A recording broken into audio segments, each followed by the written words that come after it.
अस्सलाम वालेकुम। आज मैं बना रही हूँ क्रिस्पी मिक्स वेजिटेबल पकोड़ा।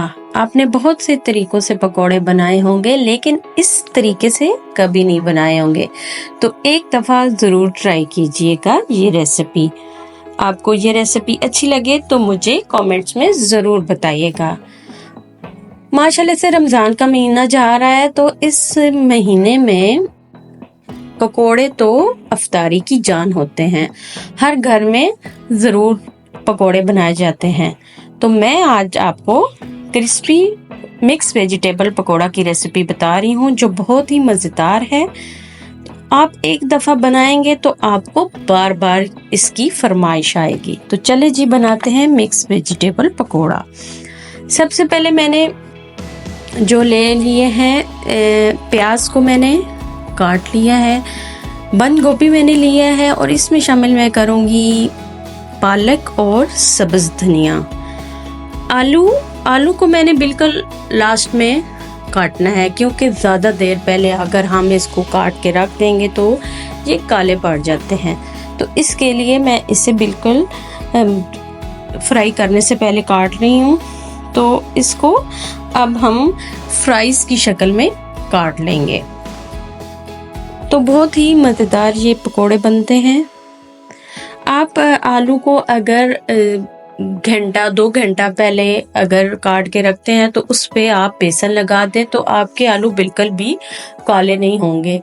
आप मसाले जात बाद में मिक्स करें तो पहले आप इस पे लगा दें बेसन, तो आपके आलू बिल्कुल भी काले नहीं होंगे।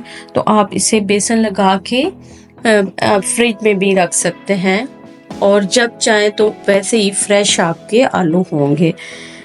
फ्राई करेंगे तो बिल्कुल फ्रेश आलू आपके होंगे। तो इनको अब मैं फ्राइज की शक्ल में काट लूँगी, क्योंकि मैंने तमाम जो सब्जियां हैं इस तरीके से काटी हैं।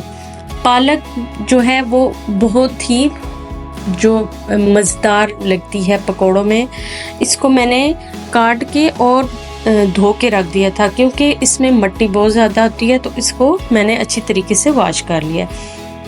अब तमाम सब्जियों को मैं अच्छी एक बाउल में शामिल करूँगी। उसके बाद इसमें हम बेसन को शामिल कर देंगे। तो ये देखिए तमाम सब्जियां हरी भरी मैंने इस बाउल में शामिल कर दी हैं और इनको अच्छी तरह से मिक्स कर देंगे। उसके बाद मैं इसमें शामिल कर दूंगी बेसन। बेसन को भी मैंने छान के रख दिया था। रमज़ान है, पकोड़े तो डेली बनते हैं, तो इसलिए मैं हमेशा बेसन को पहले छान के रख देती हूँ ताकि पकोड़े बनाते वक्त आसानी हो। अब हम इसमें मसाले जात शामिल कर देंगे। नमक है, सूरख मिर्च है, हल्दी पाउडर है, सूखा धनिया है,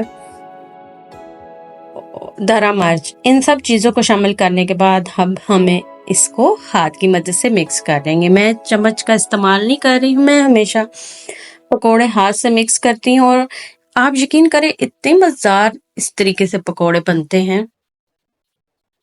अब इनको अच्छी तरह से मिक्स कर लेंगे। बहुत ज़्यादा हमने इसमें बेसन का इस्तेमाल नहीं करना।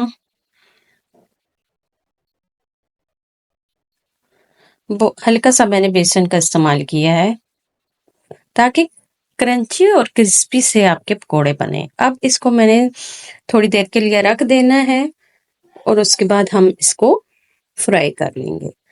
अब मैंने एक कढ़ाई पे ऑयल डाला है, अब इसको गर्म होने के लिए रख दिया है।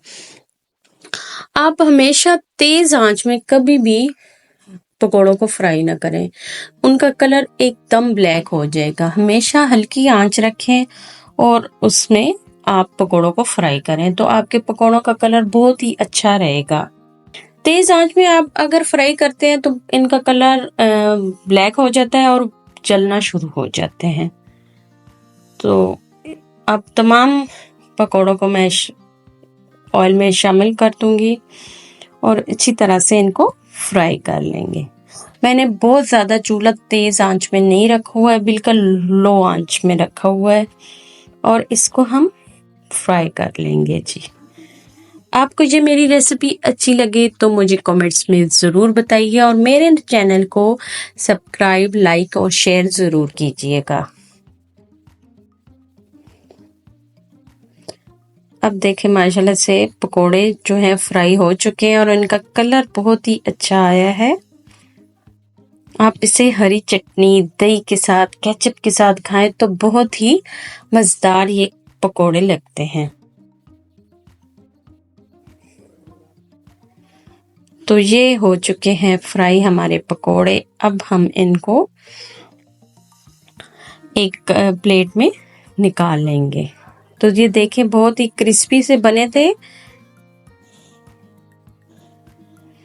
आप ये रेसिपी एक दफ़ा ज़रूर ट्राई कीजिएगा, आपको बहुत पसंद आएगी और आपके घर वाले बार बार आपसे फरमाइश करके ये पकोड़े बनवाएंगे। तो तमाम पकोड़ों को मैंने फ्राई कर लिया है। अब हम इसको हरी चटनी के साथ सर्व करेंगे। बहुत ही मज़े की ठंडी ठंडी पुदीने की जो चटनी होती है ना, दही वाली, बहुत ही मज़े की लगती है।